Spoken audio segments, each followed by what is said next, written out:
Chantel, and I am president of the Jewish Genealogical Society of Southwest Florida.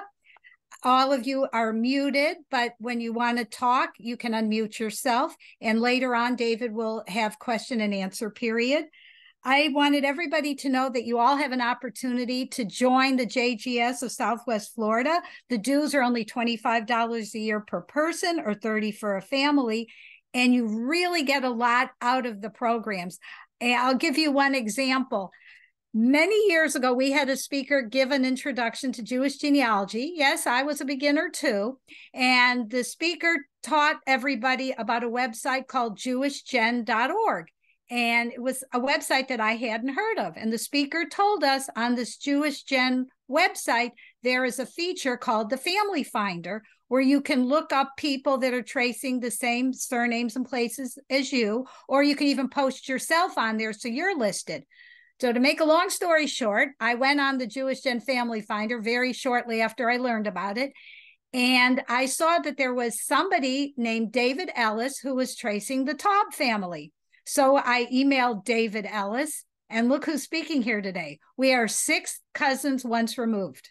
So you may learn a tip and you may find a cousin like I found David, and I found a very good cousin. Look what he's going to talk about today. So I will stop right there and I will call on Howard Finkel, our program chair, to introduce our speaker and tell you about upcoming events that we have. Howard, you can unmute yourself.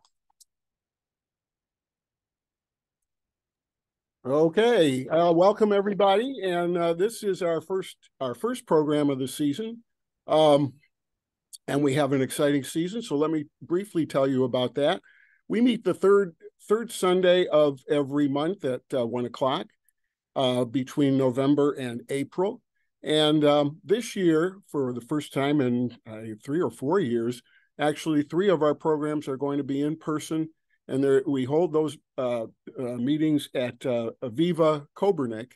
And if you don't know where that is, that's at 1951 North Honore Avenue in Sarasota, in their theater room. And again, we used to do that most of our programs, but of course, COVID changed all that. But this year we're going back for 3 of our programs. So after today, on December 17th, we will actually be holding our next meeting at Kobernik, and we're going to have a panel discussion to follow up on today's meeting. And the panel discussion will be my methods for organizing my genealogical data.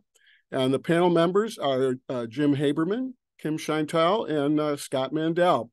That should be really, really helpful for you, particularly for people that are gathering a lot of information and don't know quite how to organize it and what to do with it. So looking forward to that. On January 21st, we will have a Zoom program. Phil Goldfarb, who is with Jewish Gen.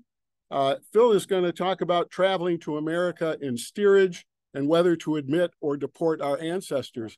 This should be not only informative, it should be a lot of fun, because he's got a lot of trivia.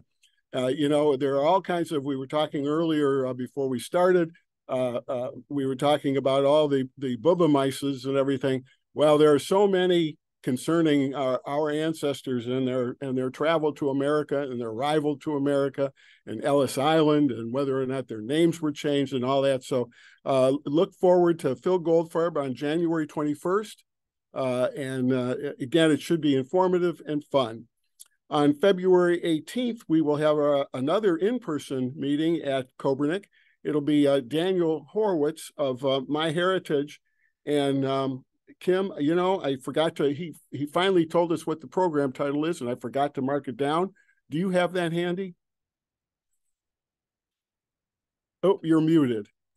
All right, let me see what I have here. He's going to be talking about MyHeritage, unique technologies for researching your family. Okay, so that, again, is going to be in person on February 18th. On March the 17th, again, in person at Kobernik, Barbara Field and Roseanne Ullman will talk about how to write my memoirs, which is another important thing for genealogists to do, because you want your descendants to be able to utilize all the work that you've done And this gives you another way to do that. And finally, on April 21st, we have our final program will be a Zoom program. It will be William and Malia Levin talking about the Alliance Community Reboot. Alliance Community is an old community in, I'm going to say, New Jersey, that came to America, and they wanted Jews to resume farming techniques. So they organized a farming community, and they're going to tell us about the history of that. So again, we have a really exciting season, and hope to see you all at these meetings. Today, David Ellis. David has been researching his ancestry for more than 50 years. As a software engineer, he acquired skills enabling him to extract information from online databases and other sources. He serves on the board of the Jewish Genealogical Society of Greater Boston and leads special interest groups for Lithuania and Galicia. He is also on the board of Litvak SIG, our special information group, serving as coordinator for the Vilnius District Research Group. He enjoys connecting with other people and helping them research their ancestry. David, you're on. Okay, I'm going to share my screen.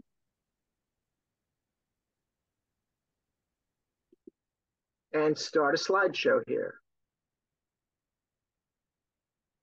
Let's see if this will do it.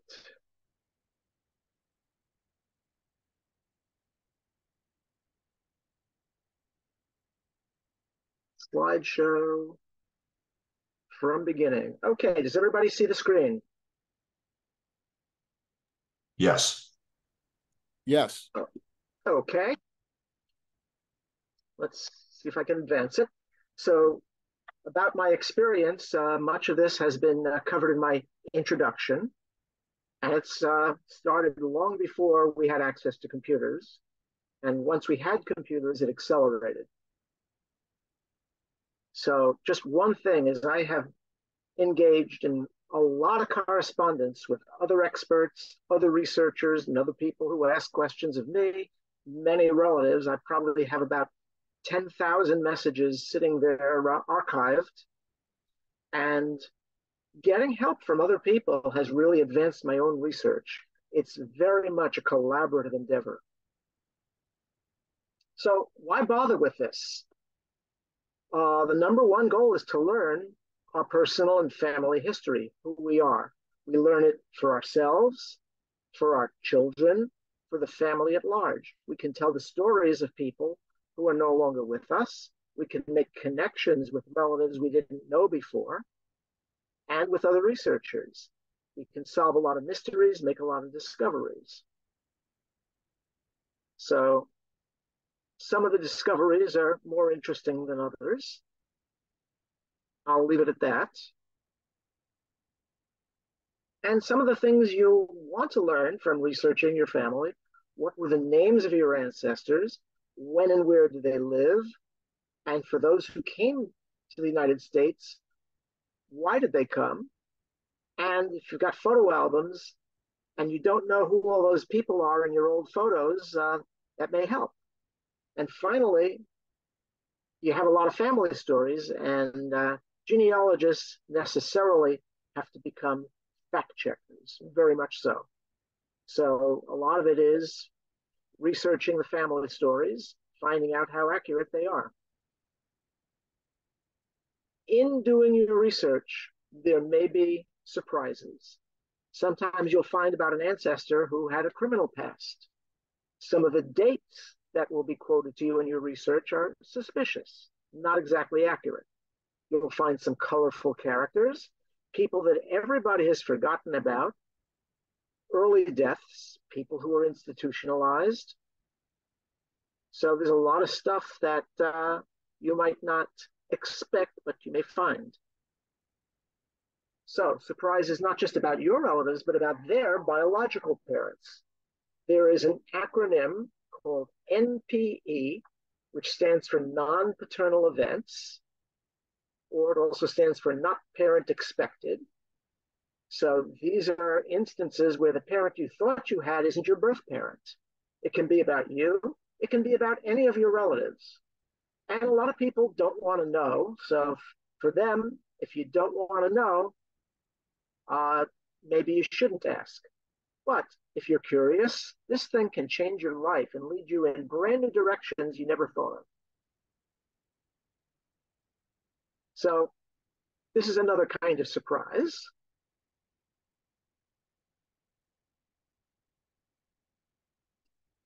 Here are a few myths, things that a lot of people believe that aren't true. Number one myth is that names were changed at Ellis Island. The fact is, at Ellis Island, the officials checked people off against the passenger lists that were filled in at the port of departure using the names that people were known by in Europe. They were checked off, and then the decision was made whether they could be admitted. Another myth is all my relatives in Europe were killed in the Holocaust. There were survivors. Some people survived. Sometimes the myth is just convenient, saying, well, I don't know what happened to them.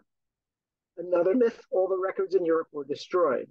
We will find out that particularly on the Jewish Gen website that was mentioned by Kim, there are a lot of records from Europe. Another myth, nobody knows the town where my ancestors lived. That can take a lot of research, but you may be able to find that out. A myth, nobody can answer my questions. You may be surprised. Another myth, if the spelling isn't accurate, it's not related to me. Spelling 100 years ago was highly variable, and the same person from record to record could have their name spelled in many different ways. Another myth, it's too late to start. All my grandparents are gone. Well, you can always start, and you never know what you could find, and I'll be showing you some examples. When you do Jewish genealogy research, be prepared for frustration. Records are very often incomplete or missing. Names and spelling can vary from record to record. Sometimes you have a brick wall, and breaking through it can be very hard. Some of my brick walls took years to break through, and some of them I still haven't broken through. I like to compare Jewish genealogy research to a giant jigsaw puzzle where you don't have the box top with the picture. Lots of pieces are missing, and your box has pieces from other people's puzzles, all to make it more interesting and frustrating. But when you do make connections with relatives and with other researchers, the collaboration can be immensely rewarding. And when you do have a breakthrough in your research, that is a tremendous victory, something to celebrate. So what's the process? How do you do research? Number one, you want to interview living relatives. You want to find information that's been documented, starting with records here in the United States and tracing back to Europe. And it's a process. You analyze what you found, you go back for more information, and you keep repeating. You do want to keep records of your search and your findings. You want to connect with other researchers. I can't tell you how much I found by connection with others. So, step one, interviewing your living relatives. Speak to them while you and while they still can. Some people will be more forthcoming. Not everybody will cooperate. I've had people hang up on me when I called them on the phone. I had one person threaten that if I ever tried to reach them again, they would call their lawyer and make my life miserable. That's a second cousin, a known second cousin. People know things that aren't documented. Family stories, whether they're true or not, are just as important as facts in the records. And you want to look at old photos and get help identifying people in them. Jews are very often named after deceased ancestors, typically grandparents or great-grandparents. And when you speak to people, get their Hebrew names. The patterns of inheriting Hebrew names can be a big clue to your research. When you're talking with people, use your smartphone to record your conversations and stories. You want to take notes, and don't forget to thank the people you talk to. You may wind up coming back to them many times. They may come back to you with more questions, and it's always a good thing for that. So, you want to keep your family tree, add relatives as you learn about them, Since I first put out this slide, my family tree now has over 3,800 relatives that I've traced. You do want to purchase a software product to manage your family tree on your computer. I use Family Tree Maker. There are other products that are equally good out there. Roots Magic, Family Tree Builder, Legacy, those are good. You also have the opportunity to store your tree online. I happen to use Ancestry for my family tree, synchronized with Family Tree Maker. My master tree is on my computer, and Ancestry, because those two synchronize with each other, anybody can see my updated family tree on Ancestry. There is a standard format called GED for exporting family trees, and when you have a family tree, keep it backed up. So on Family Tree Maker, this picture shows the first 4 generations of my ancestors. And I use it as a screen background because it's really interesting. So Family Tree Maker, you can navigate your own tree. And there's another panel that I didn't show here, which is an index of all people. You can have it sorted by last name or by first name. You can select people and pull up their information. It's really interesting and helpful. So where do you go online? Ancestry.com is my main go-to site. It's a paid subscription.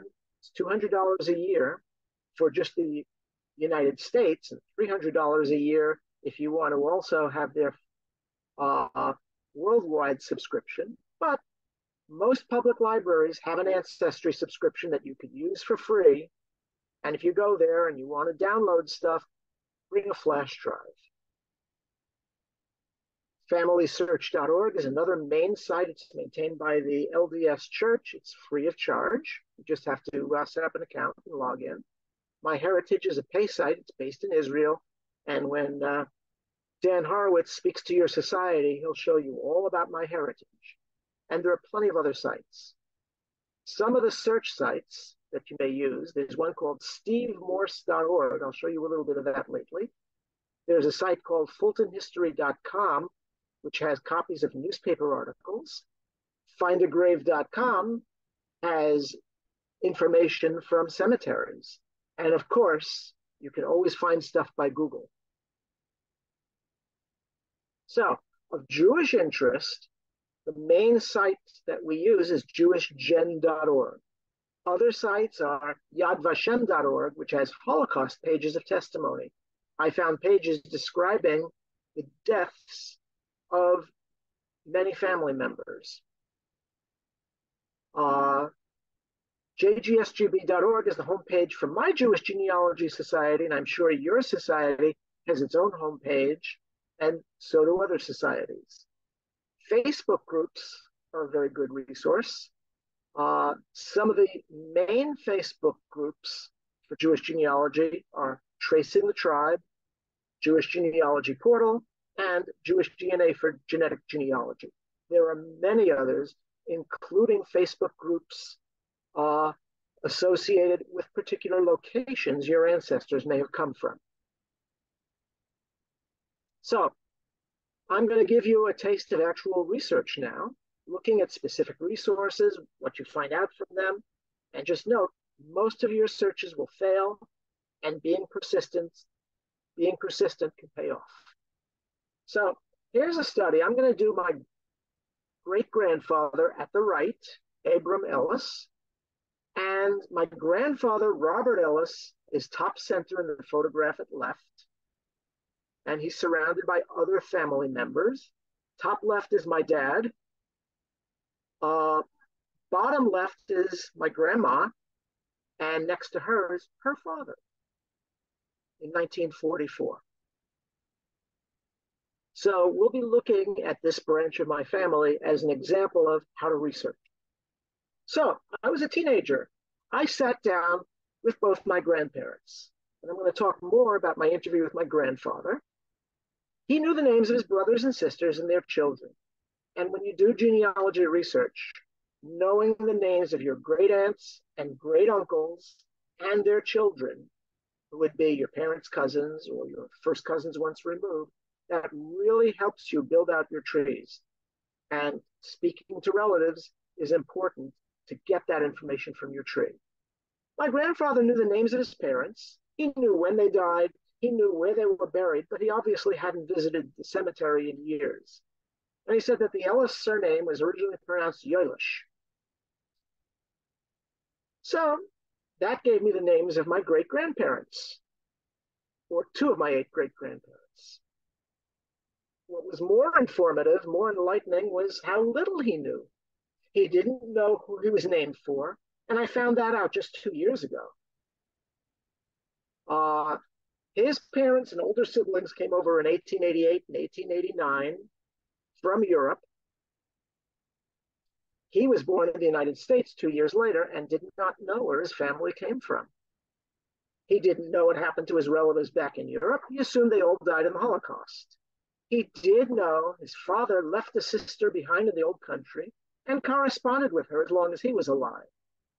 The bottom line is my grandfather couldn't tell me the name of a single aunt, uncle, or cousin of his, and he didn't know the names of his grandparents.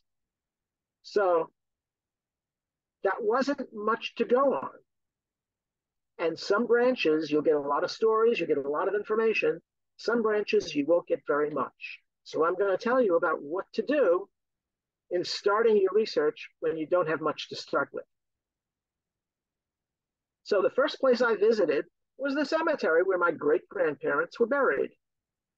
And if you look at my great-grandfather's gravestone, it has his Hebrew name right here on the 4th line, Avraham Yehuda, son of Benjamin, and then the surname Ellis is spelled out phonetically, and his date of death. So if you take 1923 and subtract his age of 72 years, that would give him a birth year of around 1851. And this particular gravestone is in a specific section of the cemetery, Mount Zion Cemetery in Queens, New York, called the Shavler Ladies Society. I'll get to that later.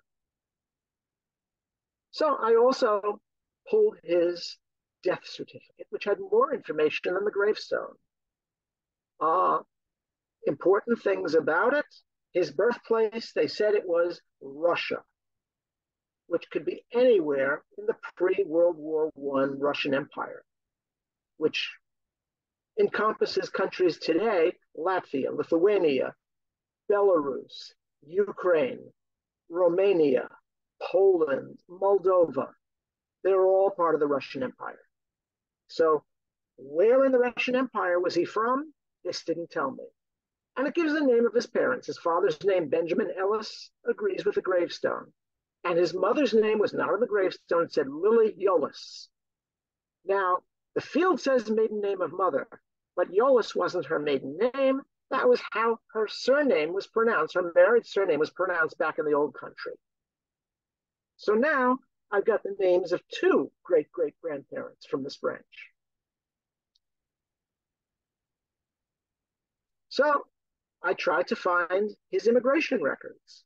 I found an index card to his naturalization, which gave the date of his birth, May 20th, 1852. That's a year off from the gravestone, but that's perfectly normal fuzz. And the date he came, the exact date of his arrival in the United States. It said my great-grandfather, Abram Ellis, came over April 10th, 1888. 8 ships came to New York that day from the Russian Empire. Passenger lists are available for 4 of those 8 ships, not the one he came on. When I told this story to another genealogist, she says, "Oh, you lost the coin toss," which is typical. So that's all I could get before things started coming online. So things went pretty much dormant for many years. So the first place I turned to for records in the United States is Ancestry. And it's got lots of different kinds of records: census records, vital records, birth, marriage, and death, social security applications, draft records, immigration manifests, which tell you more specifically where they came from and when, naturalization records, which are a little sketchier. Sometimes some of the naturalization records can give you a lot of information. They can be very hard to find. Local directories, family trees, there's a lot more you can find from Ancestry. So let's search for my great-grandfather. So I'm going to search all collections. And you can search more specific areas if you wish. So here's the search form. You fill in the fields. And besides the 4 blanks up top, you can add some additional selections to narrow it down. So here's what I looked for on Ancestry. I filed in Abram Ellis. I said the last name is exact. And the first name, you can choose the level of exactness. And I chose sounds like and similar. Filled in the place your ancestor might have lived. I made that exact. And this birth year, I gave a plus or minus 1 year fuzz to that. So I also, that was about it. That's the search form. So then I pressed the search button. I came up with 9 results matching him. And here are 2. The 1900 census is one we'll pay attention to.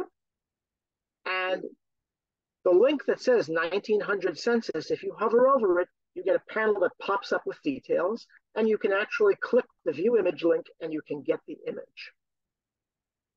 So depending on what you search for, you can make a very generic search, which can get you a huge number of results, or you can make a more targeted search. So if you're getting too many results, narrow it down. If you get too few results or no results, broaden it. So you have the ability on Ancestry to fine-tune your results. They have sliders which allow you to adjust how exact you want things to be. And you can edit your search. You can also narrow it by category. And you can also specifically look for family trees, including the family tree member you mentioned. Lots of people have family trees, and some of them might include your relatives. So here's the 1900 census. My great-grandfather was living with his family on the Lower East Side. And I'm going to zoom in a little bit. Here is the census display on Ancestry.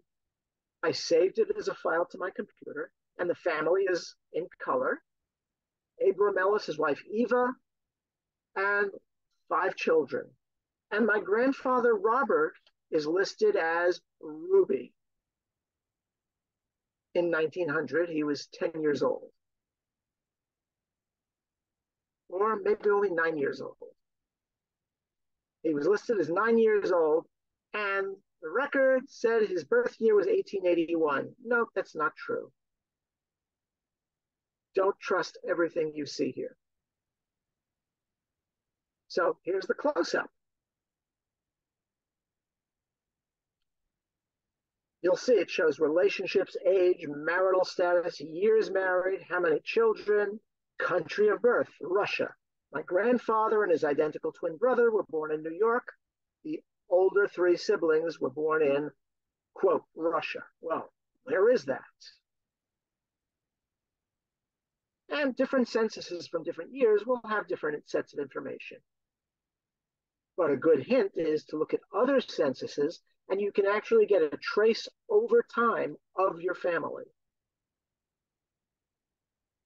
So every 10 years through 1950 is now available. 1890 is not available. There are state censuses. So New York State had a 1905, 1925.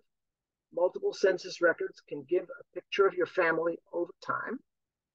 Names and dates don't always agree between censuses. My great-grandfather, you saw his picture in that photo, his name was David Houseman, and over 4 different censuses, only one spelled his name the way I was looking for it. One added an E, made it Houseman. One had Houseman, where they spelled house, H-O-U-S-E. and one inexplicitly listed his name as Hansrayan. Don't ask how. Also, once children in one census grow up and move out, they have their own families, and you can look for their census records. And you can actually piece together a family tree by looking at census records for individual families. Very helpful, very useful. So I looked for a naturalization record for my great-grandfather.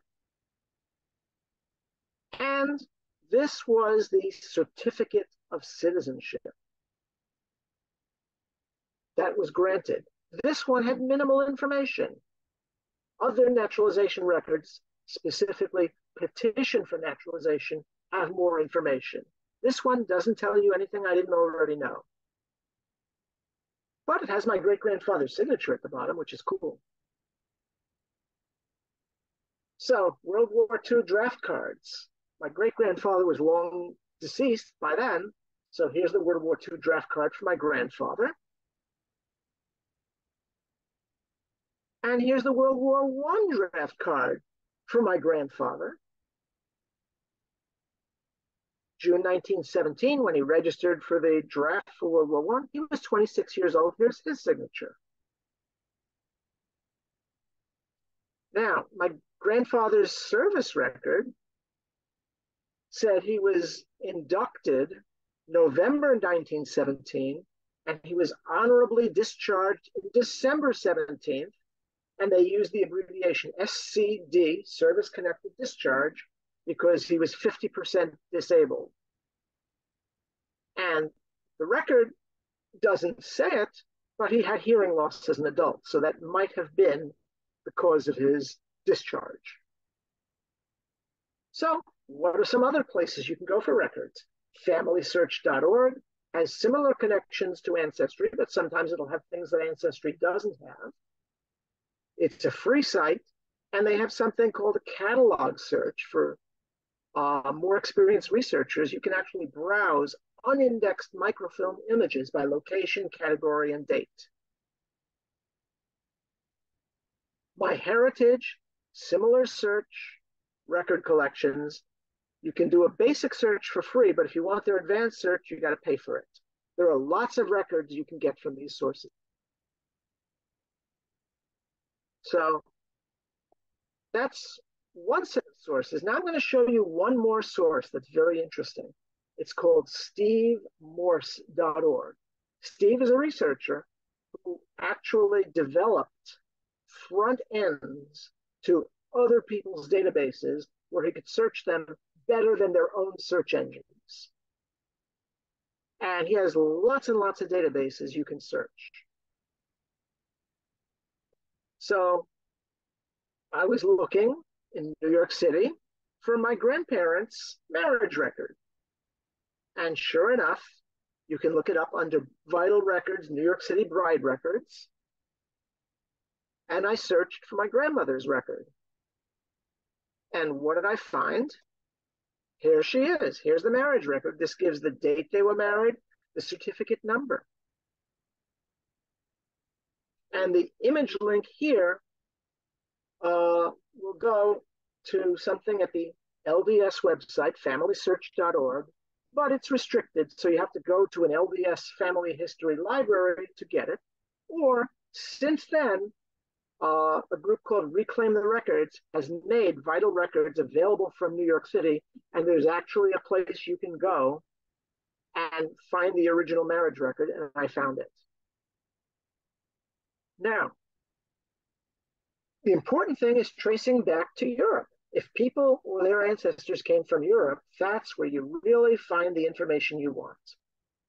And the most direct way to find where your ancestors lived in Europe is from their immigration papers. Census records show only the country.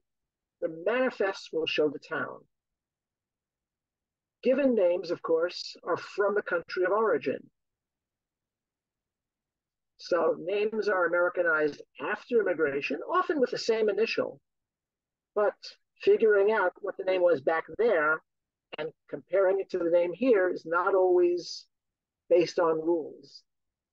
And note that first and second given names from Europe swap places. They're interchangeable. It's not like the first name is the main one and the middle name is subordinate.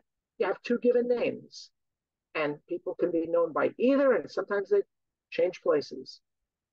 Earlier manifests before 1906 have a little bit of information. Later manifests after 1906 have a lot more.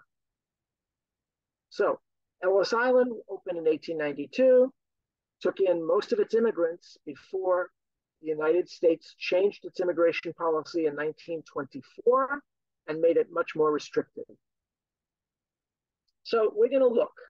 I could not find the immigration manifest from my great-grandfather or from my great-grandmother. They came over before Ellis Island opened. But I was able to find another great-grandfather, my grandmother's father, through Ancestry Search. I looked for David Houseman, and sure enough, he's in the passenger lists. Now, it said the origin was Austria. He came in 1901, and his town of residence in Austria was listed as Rundal. Okay, fine. So let's look at it. And sure enough, his name and his age, David Labe Houseman, match. And here's your Rundal, but the town actually was Rosdal. My grandma told me her town back in the old country was Rosdal in Austria. Now the borders changed. This was part of the old Austria-Hungary Empire before World War I. She grew up in a province called Galicia. And now, if she had not come to the United States, the place where she was born is now in Ukraine. So she came around 1905 with her three oldest children, my great-grandmother Gittel, my grandmother Elsie, her brother Bert, her sister Sadie, and I couldn't find the manifest. Steve Morse, when I searched for the manifest, it took me 3 years to find it, but the information in the database was not what I expected. My great-grandma Gittel was listed on the manifest by her middle name, her second given name, Alta. The children's names, Elsie, Bert, and Sarah, were listed on the manifest as Etel, Israel, and Surah.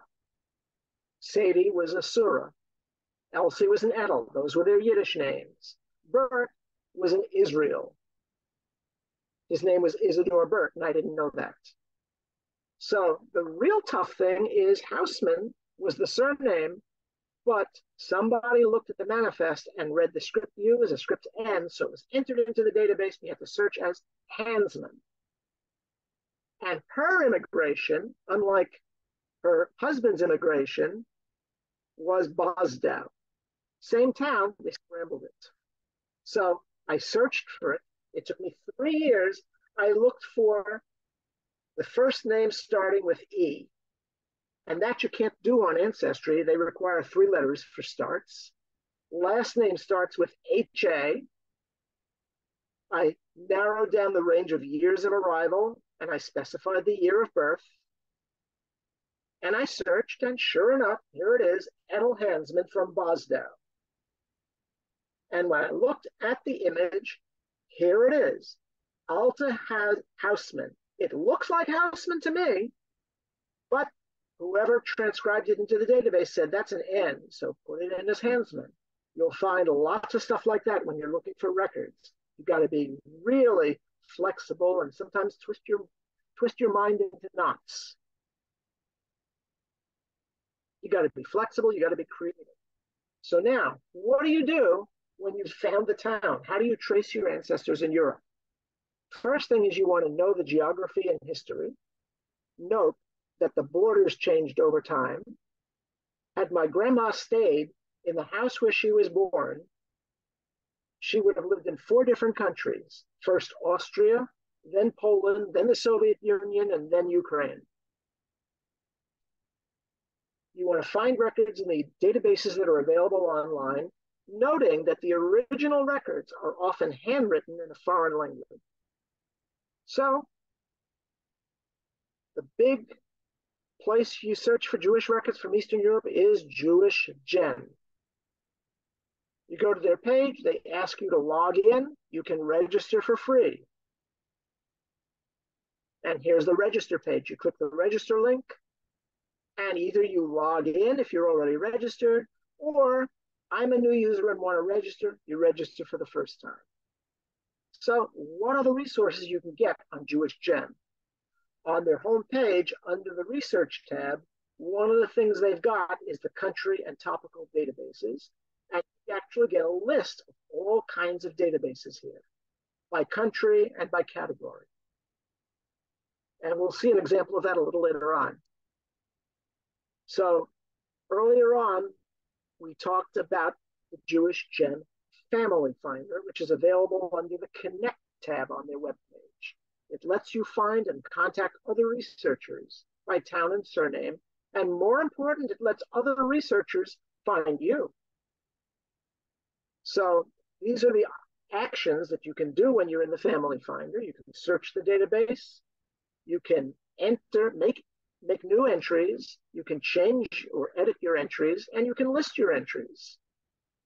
So here's a little form. You enter your towns and surnames as you know them, and you can always change them later.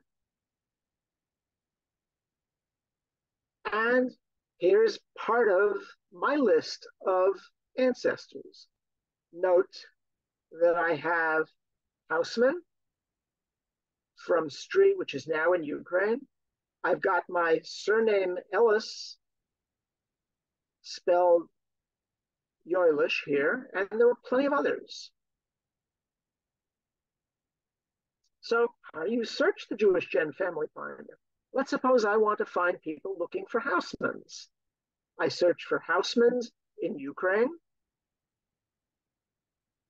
And for the surname search, you can either make it things that sound like it, things that are phonetic, which is a little more precise, or even fuzzier. And you can do the same thing for the town. You can select just how selective you want your research to be.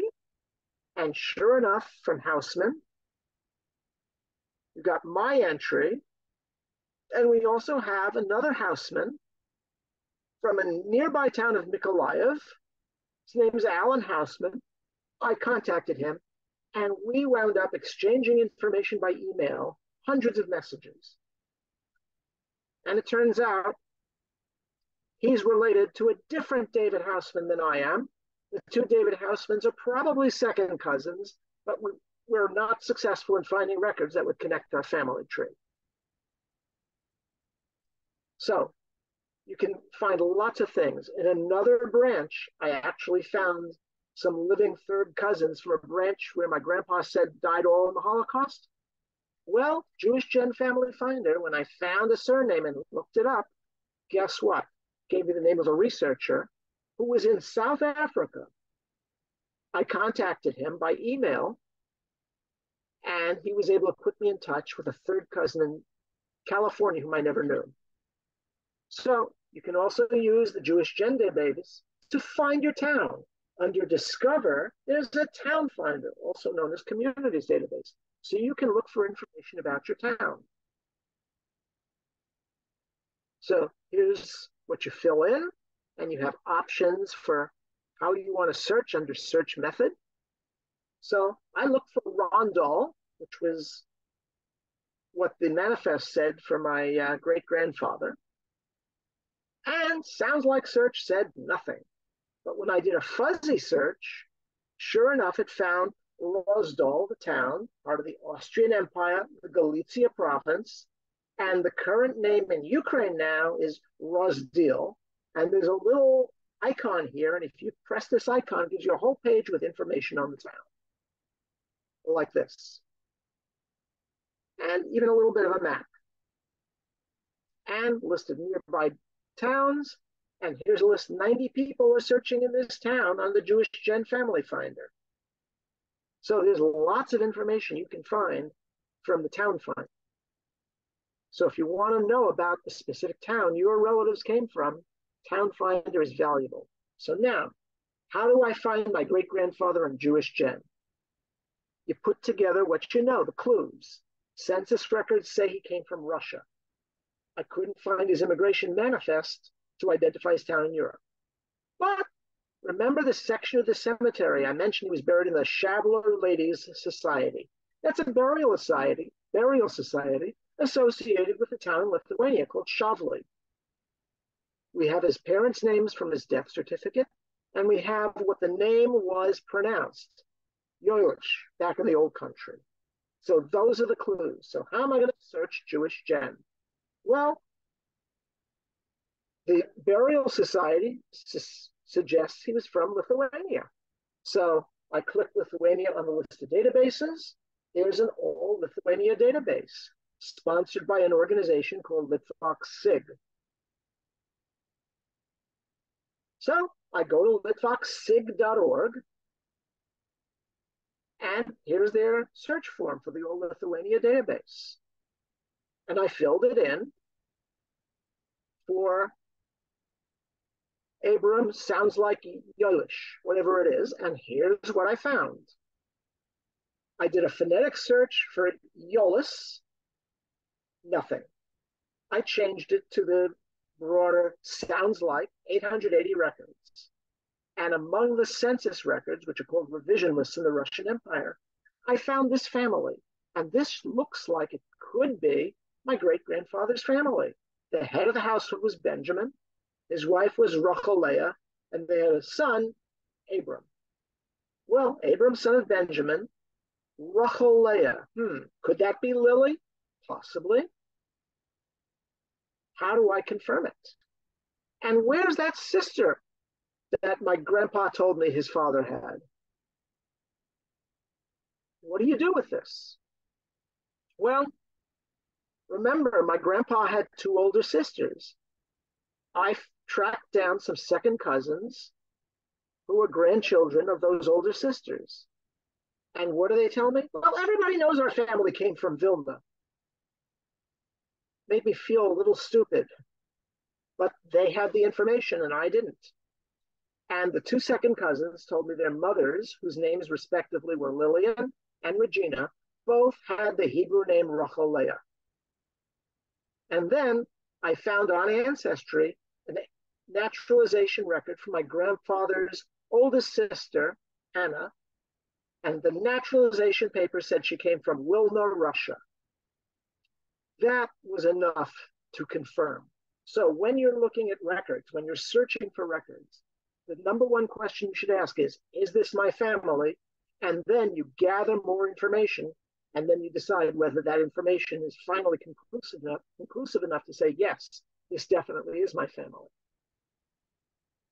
So my great-grandmother's gravestone gives her name as Chava, Eva, daughter of Yakir. Yakir is a very unusual given name. And my great-aunt, my grandfather Bob's oldest sister, Anna, was Chana Frida, daughter of Avraham Yehuda, born in 1876. Now, from the old Lithuania database, when I first searched, all they had back in 2005 was that record I showed you. Well, they keep adding to the database new records as they're translated from the original Russian. And sure enough, there's an 1875 family list. Here's the household headed by Benjamin, his son Abram, and a daughter named Sorka. My grandfather didn't know the name of his aunt, Sorka. Lily was Rachel Leah. There's Abram. He's married to Chava, daughter of Yakir. So these are my great-grandparents, and their daughter was my great-aunt Anna, whom I never met. So this ties everything. If I had any doubts that this wasn't my family, this erased them. So where do I go from here? Note that the revision list and family list entries for my great-grandfather Benjamin show his father's name is Leib. That's a fifth-generation ancestor. And there were death records for Abram's mother, Rachel Leah. Her father's name was Abram. And guess what? My great-grandfather was named after his mother's father. So that's a way of piecing things together. You find the naming pattern. So research into my great-grandfather's sister Sorka showed her marriage, and in particular her married surname and her children. Jewish Gen Family Finder found me another researcher who put me in touch with living descendants, third cousins from California. We didn't even know we were related until we figured this out. So back in 2013, I paid an archivist in Lithuania, and she was able to find records tracing my great-grandfather's family up to 8 generations back from me. Now, since 2013, over the past 10 years, those records, which were sitting in the archives, have been translated into English and put online in the database. So I was able to scrape the database and strip mine it and find even more than the archivist could find. So I'm not going to go into detail about that, but I can trace that branch back as many as 9 generations before me. And my tree is a lot bushier than what I got from the archivist. You fill in, you go back to the databases, you search for the names they give you, and every piece of information, compare it with other sources. So Jewish Gen has lots of countries from Eastern Europe and some other countries too. The availability of records varies from town to town, from area to area. Some places you have bonanza, more records than you can shake a stick at. Some areas will have practically nothing for you. And even if the area has tons of records, finding your family may be hit or miss. Note, the name for a given person can differ substantially between records. And a big challenge would be connecting different families from the same town. By searching the Jewish Gen databases, I found more than 50 direct ancestors who were previously unknown to me. So, other family branches, here's a summary. From Galicia, I found a birth record of my great-great-grandfather, death records for 2 great-great-grandmothers, yielding names of their parents. From Warsaw, I found a huge number of records, enabling me to trace my Warsaw branch back up to 8 generations. From 2 other towns in Poland, I found records identifying all 8 of my great-grandmother's great-grandparents, 6 generations back from me. From a Belarus database, I found my great-grandfather's birth record, different great-grandfather, yielding the names of his parents and their fathers. So before Jewish Gen databases came up, I knew the names of 5 of my 32 fifth-generation ancestors. At the time I put together this talk, originally it was up to 23. Now I'm up to 26, and I'm still stuck on the remaining 6. I'm still trying to break through brick walls for as much as I found. So to date, I have found 149 direct ancestors, identified them by name. Now, I belong to the Jewish Genealogical Society of Greater Boston.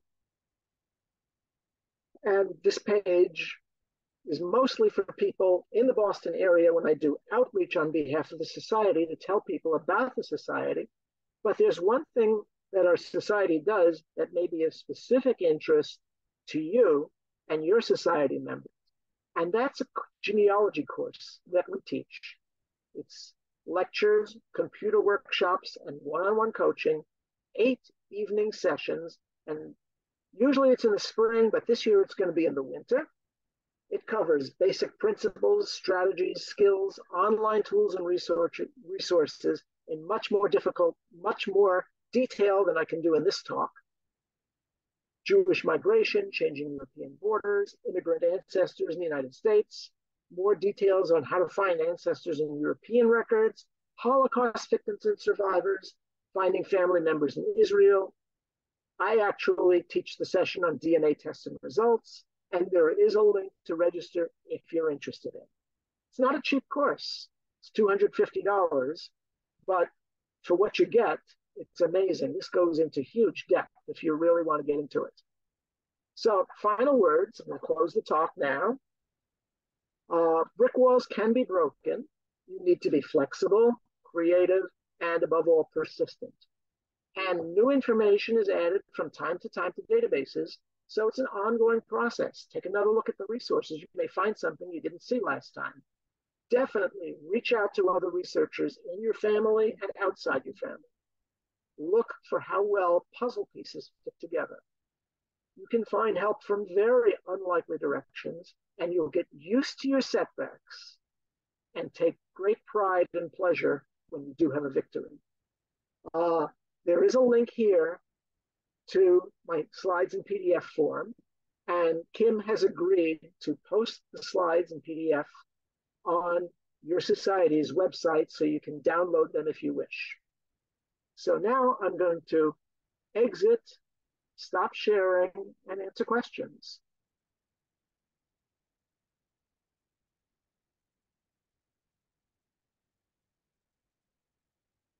So if you want to ask questions, feel free to unmute. I just have to tell you that was amazing, amazing, amazing. What you've done and what you've learned. I just wanted to tell you one quick little thing. One day, somebody came over to my house and wanted me to help her try to trace her family. And I said to her, you know what you should always do when you're trying to trace your family is go back and contact some of the people you haven't contacted in a while and see if they have any more information. So while she was sitting next to me, I said, I'm going to email David Ellis to see if he has any more information. And I never told you the story, but while she was sitting next to me, I emailed you. And that's when you wrote me back that you had put together this booklet of how you discovered all your family history, which I never knew you had done. It was maybe about 50 or 100 pages. It's now 150 pages. Okay, and you sent me back a copy of it. Yes. And there were about 3 pages on our shared line. So I was so glad that I thought to contact you again. Otherwise, I never would have found out about that little booklet you had done. And it also inspired me. I made a booklet now, too. Cool. So if anyone has questions, please raise your hand. I know that Jane had a question about she wanted to hire somebody and didn't know where to look to hire somebody to help her. Actually, Kim, the first time we contacted each other was from the Family Finder in 2011, and we exchanged a lot of email messages since then. Right. I'd like to pay someone to do the research. I'm tired of doing it. Any of you? There are paid researchers. I believe JewishGen.org, one of its links is to recommended researchers. What about you? What about I don't do for pay. I can do for a given person maybe half an hour's poking around and find a few things and give you a few leads from which you can continue on your own. No, too lazy, too tired. I have a question. I've been unable to find my maternal grandmother's immigration or naturalization or ship manifest. I just can't find any. Where should I be looking? Okay. I've been on Ellis Island records, for example. Can't pick her up there. Okay. What was her name when she came over? Was she married yet or just a child? No, she married my grandfather in the United States. So when she came over, approximately how old might she have been?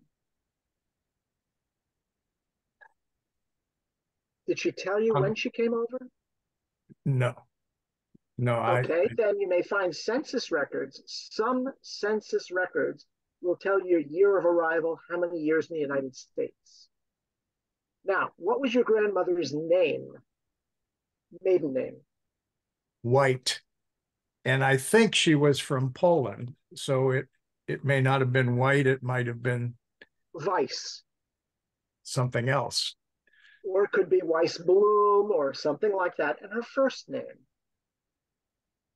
Katie or Katharina. Okay, Katarina might have been a European name, but there's no rule what her name would have been in Europe. Your immigration would be the name she was known by back then. So you may want to find out what your grandmother's Hebrew name was. That could be a clue. Okay. And immigration records are hard to search. I couldn't find my grandmother's immigration record. It took me 3 years of searching, and I got plenty frustrated with that until I went to Steve Morse and really got creative with the search there.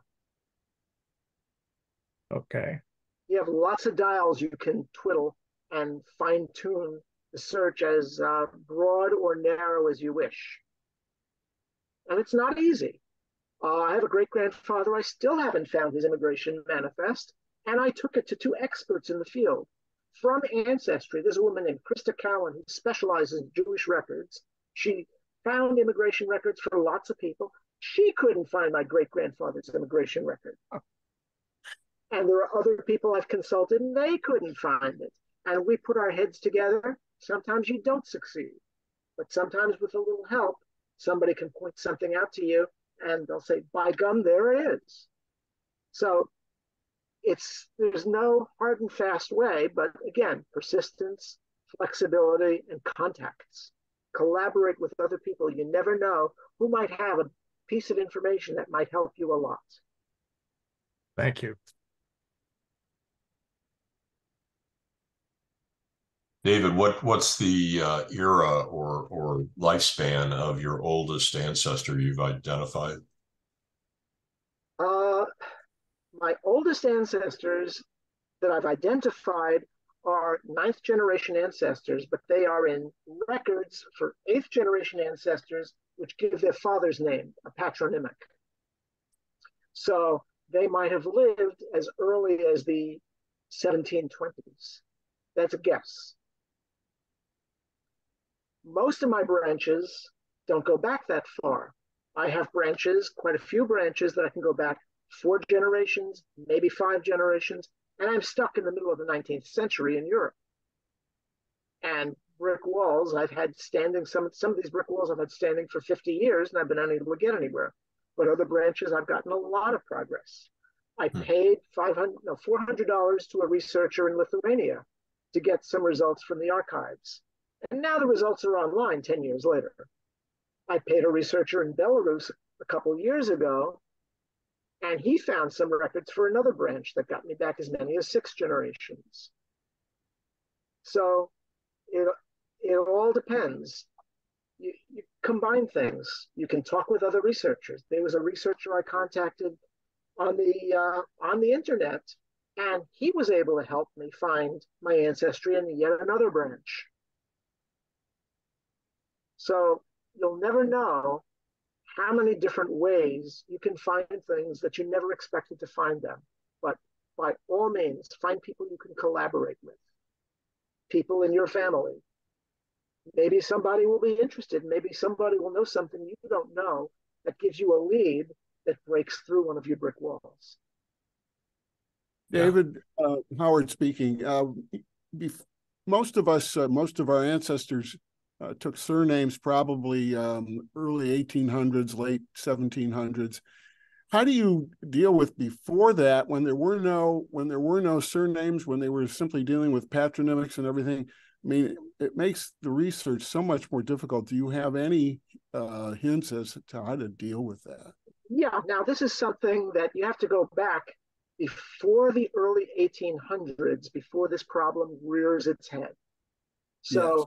This comes up in more advanced contexts, and I ran into it in a lot of my branches.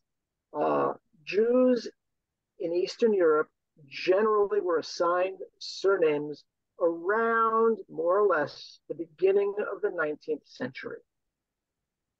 Before that, they were known by their name and their father's given name. And one of the things you use to break through and research in that is naming patterns. Who was named after whom? People often had the same Hebrew name as their grandfather or grandparent or great-grandparent. It applies to women, it applies to men. You look for naming patterns, and that's most of what you have, most of the resources you have that would enable you to look at those old records and say, is this my family? If the naming patterns fit, that's it. So I had a great-great-grandmother in Lithuania, and I didn't know her maiden name. So I went actually back to a record from 1818 that had her before she married my great-great-grandfather. And how did I know this was her? It was a Sorka. She was the right age. Her parents' names were Reuben and Buna. Reuben was the Hebrew name of my grandfather. Buna was the Hebrew name, the Yiddish name of his sister. Both names not particularly common. And when you find both of them together, they say that my grandfather and sister were both named after great-grandparents. My grandfather didn't know who he's named for. I found that out just 2 years ago. So naming patterns, patterns of inheritance of given names. And you have to look for collateral family. If you see a family, you may find there are two brothers, and you trace back and connect records from different time periods for the same family. It's not an easy question you're asking, Howard. It's tough, it's advanced, and you can make some amount of progress that might even surprise you. What would have been typical in terms of females? You know, obviously sons were, you know, so-and-so, Ben so-and-so, Ben David or Ben or something. What did they do? Were the daughters bought for their fathers or their mothers in general? Well, in the Russian Empire, you might see something like Rivka Surovna, Rebecca, daughter of Sarah. Mm-hmm. And you would find a patronymic. It would give you the father's name. Patronymics were very common. Okay. Particularly in records from the old Russian Empire, and that includes Poland.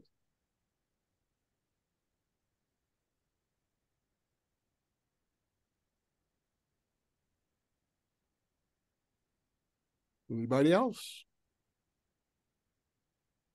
So just want to get a sense, have I overwhelmed people or have I kind of whetted your appetites? Yes. Both. Yes to both, huh? No, David, this was excellent for me. I'm just incredibly grateful for the your willingness to share it and the wealth of information. And then your own personal story gives me some inspiration. I'd be happy if I could get to my grandparents' records next, and maybe you might be able to find your grandparents' immigration records by searching Steve Morse. Yeah. Now, my great-grandfather, another great-grandfather from another branch, I couldn't find his record. And it turns out he didn't come in at Ellis Island. He came in Philadelphia. And Steve Morse actually allows you to search other ports of immigration. And I found my great-grandfather by searching the Philadelphia for. Yeah. So this is terrific. It's very helpful. I look forward to looking through your slides again a little bit more carefully, with a little bit more time, and following steps. So my first step is to interview my family members. We're getting together in February, and then interview by phone. And you'll want to exchange family stories. Yeah. Bring your photo albums and encourage everybody else to bring their photo albums. Yeah. And maybe you can say, who is that person? I can have a story from my wife. She had some old photos and she asked her father to identify people. Yeah. And there was one person she couldn't identify and her father couldn't identify. It turned out to be her father's father, who was killed in Russia when my father-in-law was 2 years old. He was 2 years old. His father was shot to death. He had never seen a picture of his father, but they were in old photos. He didn't recognize his father's picture in the photo. And a second cousin of my wife's, when she showed the photo to him, he said, "Oh yeah, I know who that is. That's my great uncle." Terrific. Yeah. David, I think this was it was helpful even for those of us who have been stumbling around and doing this for several years, going back to basics and reminding being reminded of how you can start out really is helpful. You need to go back very often and start all over again. And very often you're searching for something and you don't find it.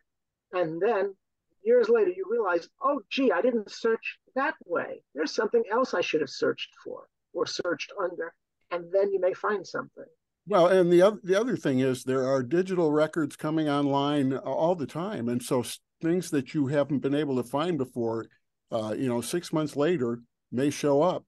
I know I have found quite a few things through Jewish Records Index Poland, and you need to go back there because they're working constantly to digitize records, and sometimes nothing is there, and then 6 months later, wow, where did this come from? So. Oh yeah, the Warsaw records from JRI Poland really opened up a lot to me. Yes. So there are many resources, and the key to the resources in Europe is finding out where your ancestors lived in Europe. Mm-hmm. And sometimes you'll find by speaking to a cousin that you've never spoken to before, they will know things you didn't. And well, the experience might have been a little humiliating for me when they said, well, everybody knows it. Where have you been? And as you said earlier, don't assume when you look at a place and you have a place and you look at the map and you say, well, this is in Poland, don't assume that when your ancestors were there that it was in Poland, because it may have been in Russia, may have been in Austria, may have been, Belarus now. So you won't necessarily find that looking in one particular place is where you're gonna find it. When you search in Jewish Gen, you're searching by the country where the location exists today. Yes. But my grandma said she came from Austria. I don't go looking in Jewish Gen's Austria database. Orders changed. Her town, when you looked it up in the town finder, you find it's now in Ukraine. Mm-hmm.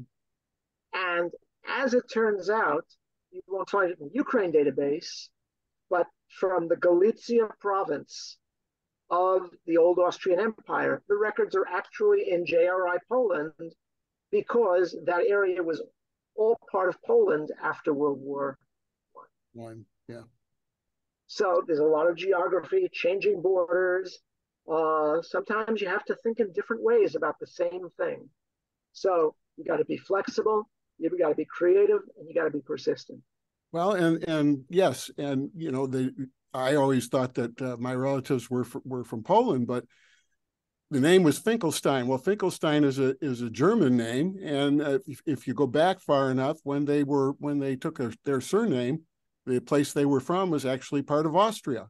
After the Congress of Vienna, there was no Poland. It was divided up into Austria, Russia, and Germany. So that was in Galicia. Yes. Yeah. And in Galicia, all the surnames for Jews were Germanic. Germanic, correct. That's where I got my Houseman. That's a Germanic name. So anyway. For people who haven't spoken up, do you have any thoughts you may want to share at the moment? Hi. I was telling Kim this. My mother, this is so unusual, came from a Jewish family, but she was adopted. The research I've been able to find, she was adopted out of a Jewish adoption agency in Manhattan. Very unusual in the 1920s. So, and then taken a family in Chicago adopted her. So I'm trying to find Jewish? out who they was she born really Jewish were. Or just adopted into a Jewish family? No, she was from a Jewish family. She was from a Jewish family and adopted by another Jewish family. Yes. I don't know what happened. It's so unusual. When you have cases of adoption, that's where you may want to look into DNA. Yeah, that's what I want to pay someone to find out. And the question is, does she want to find out about her birth family? My mother's not here anymore. It'd just be for me. I want to find out about your mother's birth family. Yes. I may not like what I find, but I'm curious. Yeah. Yeah. So I'll be asking you for a recommendation. So DNA is one way of doing it, but it's you have to learn a lot to get a lot out of the DNA. Yeah. And of course, doing your conventional genealogy helps a lot. Yeah. There may be from somebody in your mom's family a story that gives you a clue to her birth family. Her story, what? There may be a story from other people in your mother's side of the family that may give a clue. They may have heard stories about your mom's birth family. You may find that your cousin has heard stories you've never heard. I'm not in touch with anybody, any of Well, them. But I found out to reach out. I found out which agency in Manhattan she was adopted from, but they won't give out the information, of course. So I'm thinking the only way I'm going to find out is if I get a job there and they don't know who I am. Well, you're a direct descendant, so in theory, you might be entitled to see the records. I haven't tried for a couple of years, but from what I recall, I could not get into anything. But anyway, I'll get a recommendation from you who to find out to research that type of thing in Manhattan. This one, it's DNA, and I do not have experience researching the search for adoptive families. Yeah, yeah. But there may be some Facebook groups that deal with adoption. How do you identify the birth family, the family who adopted? Thank you. I have some examples in my family tree. I found out that a second cousin of mine was adopted. I never knew about him until I got a DNA match for him. He was adopted out of my great aunt's family and brought up by a Jewish family in North Carolina. Wow. Why? Because his birth mother, my dad's cousin, gave birth to him without having been married. And then it was hushed up and the baby was bundled out of state and nobody in my family knew about him until I got a DNA match. Yeah, yeah. So there's lots of stuff like that. Eric. David, this was an excellent presentation. I really learned a lot. My maternal grandparents came from Vilna to South Africa at the turn of the previous century. And like all my cousins, we all made the same mistake of never speaking to our grandparents as to why they came out of South Africa. And there are various theories. Was the gold rush in Johannesburg in 1886, or they went there to escape pogroms. One doesn't know the origin. You may have read this interesting book by Norman Lebrecht called Genius and Anxiety. If you haven't read this, it's the most fascinating book about famous Jews over the last century. And in this book, he mentions a few facts about South African Jewry, and he mentions that many landed up in Cape Town. They were duped by captains of ships, leading them to believe they were in America. In fact, they were in South Africa. So I wrote to this author. We've corresponded by email, and he can't corroborate this fact. So I don't know if that's true or not. But this leads me to a question to ask you. I presume these grandparents came to South Africa by boat from London. It probably went from Vilna to London. Do you have... It wasn't from Vilna to London. Vilna was not a main European port of departure. They would go overland from Vilna to one of the ports of departure like Hamburg or Rotterdam or other ports, go from there to England, not necessarily to the city of London, but to a port in England. And then from that port or from another port in England, there were ships that sailed to America and a lot of ships that sailed to South Africa. The overwhelming majority of Jews in South Africa came from Lithuania. Right. They were Litvaks, and there were a lot of them, and that includes a branch of my family too. Right, because I thought there might be some clearinghouse in London where the boats emerged from, but as you now mentioned, Hamburg, there are numerous other possibilities that I have to look into. My maternal grandmother was one of 5 sisters, and the other 4 sisters came to this country, but I don't know how to trace them. But I've certainly, thanks to Kim, I looked at the 1910 and 1900 census, and on my grandfather's side, I managed to trace some of my grandfather's side who have relatives in New York. So that, Kim, that was very helpful getting that information from you. But so older census records in the United States can show your great-grandparents and their families. Sometimes you'll see a person who was already an adult but not yet married living with the parents, and then the next census you'll see them living with their own family. So again, you want to reach out to cousins, and you never know who they might have been in touch with. But thank you for today. It was excellent. I really learned a lot. Thank you. You're welcome.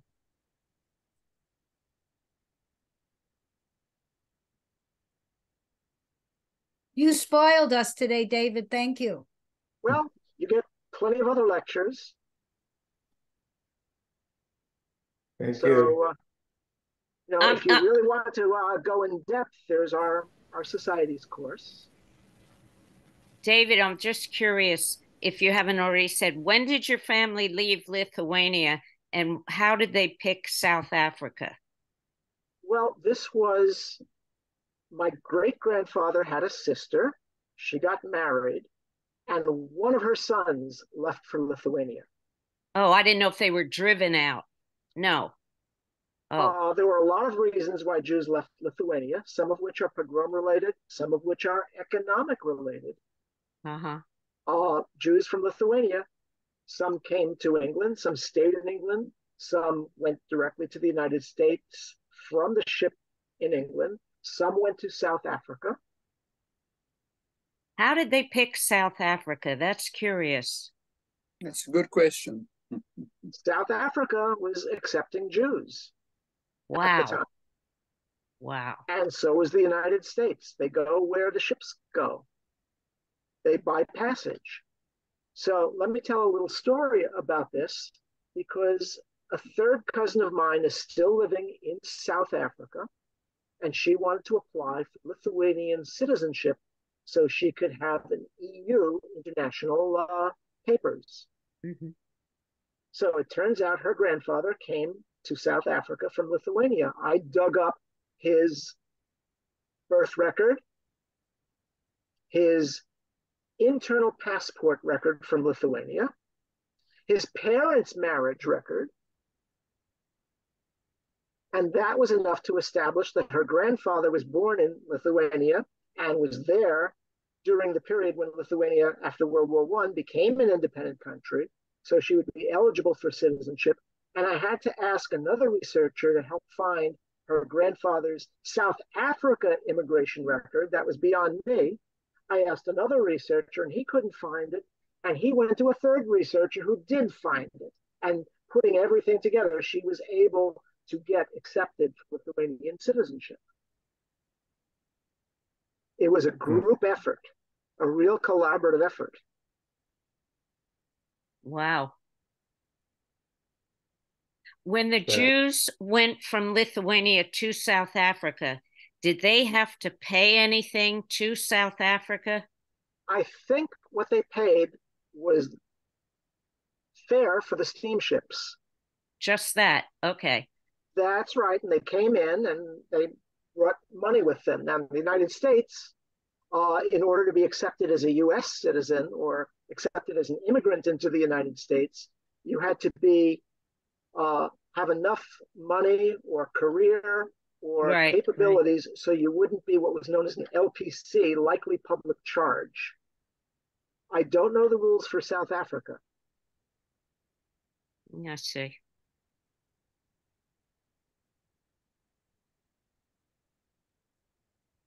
I have to go. Thank you so much. Thank you. Thank you, Kim. Thank you. Thank you very much. Thank you. Very informing. Thank you. Be well, everybody. Be safe.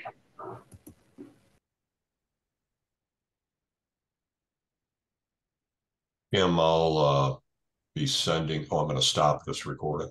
Okay.